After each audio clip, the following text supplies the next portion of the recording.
Amigos, en esta ocasión voy a hablarles sobre este libro. Ustedes dirán, Fernando, pero es una fotocopia. Es que en realidad tuvo un tiraje limitado en esta edición, tan solo 3.000 ejemplares en el mes de julio de 1988. Pero la edición original fue ni más ni menos que de las primeras décadas del siglo XX, en realidad de 1930, por la Biblioteca Nueva Era. ¿En cuanto a su edición en español? La editorial Kier es la que lo publica en 1988 con ese tiraje de 3.000 que les dije. El nombre, El corazón de Asia. ¿Quién es el autor? ¿Quién fue? Nicolás Roerich.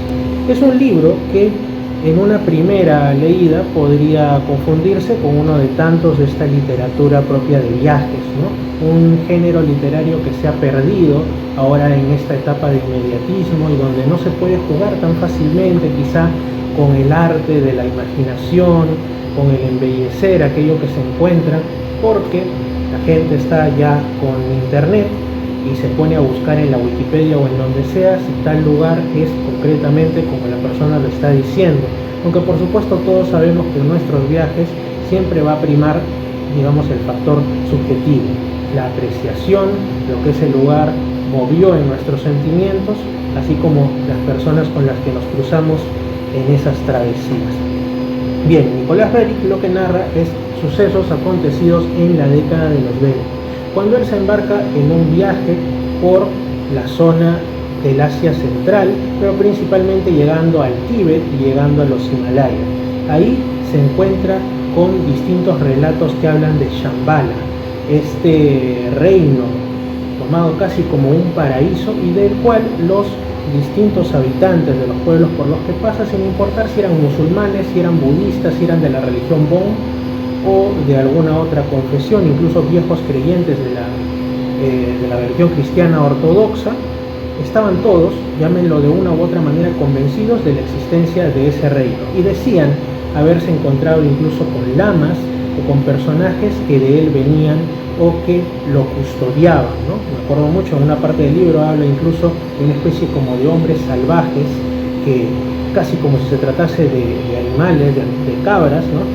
Subían por las distintas cumbres y eran estos hombres salvajes, entre comillas, los guardianes, también entre muchos otros de Shambhala. También se dice que Shambhala podría estar de alguna manera protegida por una suerte de gas venenoso, entre otras cuestiones. Una de las partes, sin embargo, que más me cautivó porque me interesan las cuestiones ufológicas es la que está en la página 123, en la cual se encuentra nuestro protagonista con unos lamas de origen buriato y en medio de la nada, en medio de las altas montañas de los Himalayas, del Tíbet, dicen, ¿qué es eso? ¿Un globo? ¿O acaso es un aeroplano? Y ellos dicen, advertimos algo brillante que vuela muy arriba, de noreste a sur. Sacamos de la carpa 3 poderosos anteojos de campaña y los dirigimos hacia el gigantesco cuerpo esferoide y brillante que se destaca contra el sol, claramente visible sobre el cielo azul y que avanza velozmente. Vemos enseguida que cambia de dirección al sud-sudeste y desaparece tras los picos nevados de la cadena de Humboldt. Todos los acampantes seguimos la aparición inusitada y los lamas susurraron el signo de Shambhala. Quizá estemos, recuerden, décadas del 20, se inauguró, entre comillas, la era moderna del fenómeno OVNI, con el término platillo volante y todo eso que conocemos hasta ahora, con el suceso que vivió Kenneth Arnold en 1947.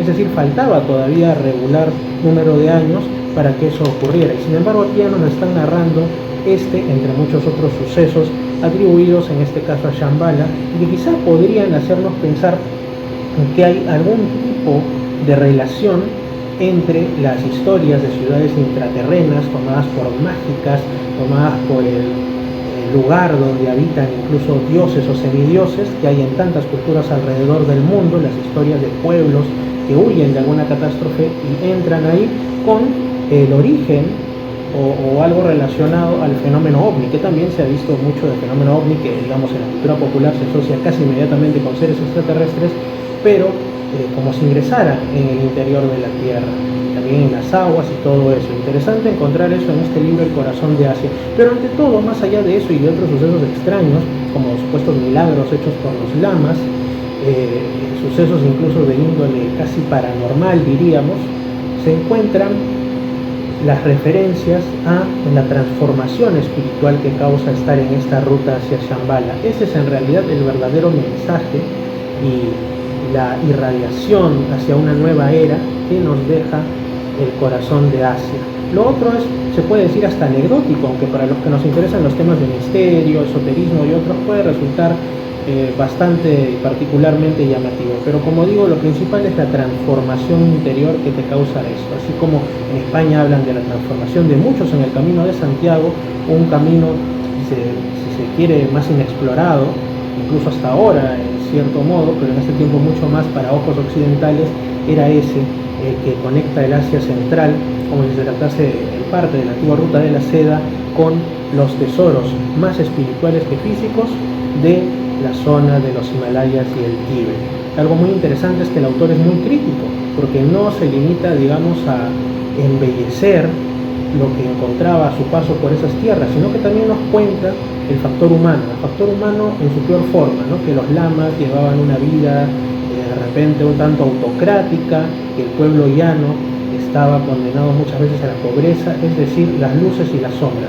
Y eso hace que encontremos confianza en este relato, porque un autor que estuviera contando algo que no vivió, pues lo pondría solamente en clave de lo bonito, de lo que vende. Pero este libro no está hecho para vender, está evidentemente realizado en pro de la transformación interior, como muy posiblemente también lo tuvo el autor. Así que les invito a leer El Corazón de Asia. Es difícil de conseguir, yo solo lo conseguí así como digo en fotocopia. Nicolás Reddy, esta es la edición de Kier de los 80, del año 88, la original en español es del 30 y los sucesos acontecieron en la década del 20. Muchas gracias amigos y saludos con